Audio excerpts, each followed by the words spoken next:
kelompok 4 ingin mempresentasikan kasus nomor 4. Perkenalkan, saya Amanda Clarita Dian Caroline dengan nomor NIM P27220025154 dengan rekan saya Ika Iswara Putri dengan NIM 27220025164. Dengan rekan saya Safina Intan Prabuditya dengan NIM P27220025183 dan rekan saya yang terakhir saya Lara Inarian Agasbi dengan NIM P27220025167. Selamat menyaksikan. Baik, di sini saya akan membacakan kasus soal nomor 4. Soal kasusnya yaitu Rina, seorang mahasiswi mengalami cedera lutut saat bermain futsal. Setelah diperiksa, dokter menyatakan bahwa ligamen lututnya itu robek sebagian. Ia harus menjalani terapi fisik selama beberapa minggu untuk pemulihan. Nah, soal nomor satunya, apa sih fungsi utama jaringan konektif seperti ligamen dalam tubuh manusia? Mari saya jelaskan jawabannya. Fungsi ligamen yaitu menyatukan tulang dan bagian tubuh lainnya dengan cara memungkinkan gerakan terbatas, sehingga ligamen memberi ruang gerak sedikit tetapi juga mencegah bagian-bagian tubuh bergerak terlalu banyak atau bergerak ke arah yang salah. Jadi ligamen itu bagian yang menyatukan antara tulang dan bagian tubuh dengan cara gerakan yang sangat terbatas. Contoh fungsi lainnya yaitu 1. Menghubungkan tulang ke tulang dan pertahankan kerangka tetap utuh. Yang kedua, mengikat ujung-ujung tulang bersama-sama dalam suatu sendi dan memungkinkan mereka bergerak dengan cara tertentu, sehingga yang diikat-ikat ini antara ujung tulang dan suatu sendi untuk mereka itu bergerak secara tertentu. Yang ketiga yaitu memperkuat sendi dan mencegahnya dari terpelintir atau terkilir. Yang keempat, menjaga organ-organ seperti usus halus, hati, lambung, dan rahim pada tempatnya. selanjutnya ada mengapa cedera pada ligamen memerlukan waktu penyembuhan yang lebih lama dibandingkan jaringan lain seperti otot atau kulit? Karena ligamen memiliki suplai darah yang sangat sedikit sehingga nutrisi dan oksigen yang diperlukan untuk memperbaiki jaringan sulit sampai ke daerah cedera. Akibatnya, proses regenerasi dan penyembuhan berjalan lebih lambat dibandingkan jaringan otot atau kulit yang memiliki vaskularisasi yang lebih baik. Nah, yang selanjutnya yaitu ada perbedaan antara jaringan konektif padat dan jaringan konektif longgar. Yang pertama saya akan menjelaskan tentang jaringan konektif padat. Dari ciri-ciri utamanya yaitu jaringan konektif padat memiliki serat-serat kolagen yang tersusun rapat, bisa secara teratur atau tidak.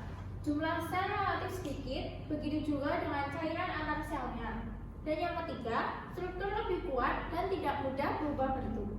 Untuk fungsi jaringan konektif padat ini yaitu memberikan kekuatan struktural dan pelindungan mekanis. Yang kedua, menghubungkan tulang dengan otot atau antar tulang. Contoh dari jaringan konektif padat ini yaitu tersusun teratur, ditemukan pada tendon dan ligamen. Tersusun tidak teratur, terdapat pada lapisan dalam kulit atau dermis dan kapsul organ. Yang selanjutnya yaitu ada jaringan konektif longgar. Dari ciri-ciri utamanya yaitu jaringan konektif longgar memiliki serat-serat penyusunnya seperti kolagen dan elastin tersusun secara renggang. Terdapat banyak ruang di antara serat-serat tersebut, mengandung lebih banyak sel dan cairan antar sel, bersifat lentur atau tidak kaku. Fungsi dari jaringan konektif longgar ini yaitu berperan dalam menghubungkan dan menopang jaringan lain, menyediakan tempat pertukaran zat dan distribusi nutrisi, menyelubungi organ, pembuluh darah, dan saraf. Contoh dari jaringan konektif longgar ini yaitu jaringan areolar yang berada di bawah lapisan kulit, jaringan lemak atau adiposa, dan jaringan retikular yang terdapat pada organ limfoid seperti sumsum tulang. Nah, jadi selanjutnya adalah soalnya selain ligamen, sebutkan 2 contoh jaringan konektif lainnya beserta fungsinya. Nah, Ada dua contoh jaringan konektif lainnya. Yang pertama itu ada tendon. Tendon adalah jaringan konektif padat yang menghubungkan otot dengan tulang. Nah, serat-serat kolagen di dalam tendon ini tersusun sangat rapat sehingga membuat tendon kuat dalam menahan tarikan otot. Nah, fungsi utamanya adalah menyalurkan gaya kontraksi otot ke tulang sehingga menghasilkan gerakan. Di sini ada contoh kasusnya, yaitu seorang atlet bulu tangkis mengalami cedera Achilles tendon karena terlalu sering melakukan lompatan. Akibatnya, ia sulit berjalan normal dan tidak bisa berlari. Nah, dari kasus ini menunjukkan betapa pentingnya tendon dalam menghubungkan otot betis dengan tumit untuk aktivitas sehari-hari maupun olahraga. Nah, yang kedua itu ada cartilago atau tulang rawan. Nah, cartilago adalah jaringan konektif yang lebih lentur daripada tulang keras. Ia berfungsi sebagai penopang, pelindung sendi, serta mengurangi gesekan antar tulang. Selain itu, cartilago juga membantu membentuk struktur tubuh tertentu seperti hidung, telinga, dan juga trachea. Nah, contoh kasusnya adalah pada orang tua sering terjadi osteoartritis, yaitu penipisan cartilago di sendi lutut. Akibatnya, tulang menjadi bergesekan langsung, menimbulkan rasa sakit, kaku, dan juga peradangan. Hal ini menunjukkan bahwa cartilago sangat penting untuk menjaga pergerakan sendi agar tetap lancar tanpa menimbulkan nyeri. Apa peran kolagen dalam jaringan konektif terutama pada ligamen?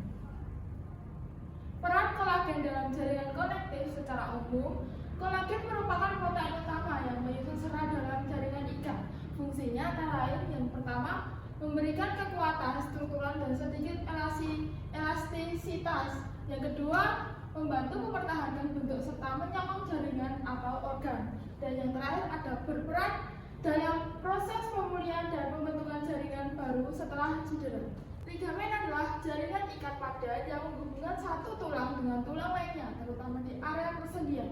Dalam struktur ligamen, kolagen memiliki peran penting, yaitu yang pertama adalah memberikan daya tahan terhadap tarikan. Kolagen membuat ligamen cukup kuat untuk menahan gaya yang bekerja saat sendi digerakkan. Yang kedua, menstabilkan hubungan antar tulang, yaitu serat kolagen membantu menjaga agar tulang tetap terikat dengan baik, terutama saat tubuh melakukan aktivitas fisik. Dan yang terakhir, mengendalikan tentang gerak sendi. Kolagen membatasi gerakan yang berlebihan sehingga membantu mencegah cedera seperti keseleo atau dislokasi. Sekian presentasi dari kelompok kami. Bila ada kurang lebihnya mohon maaf. Wassalamualaikum warahmatullahi wabarakatuh. Terima kasih.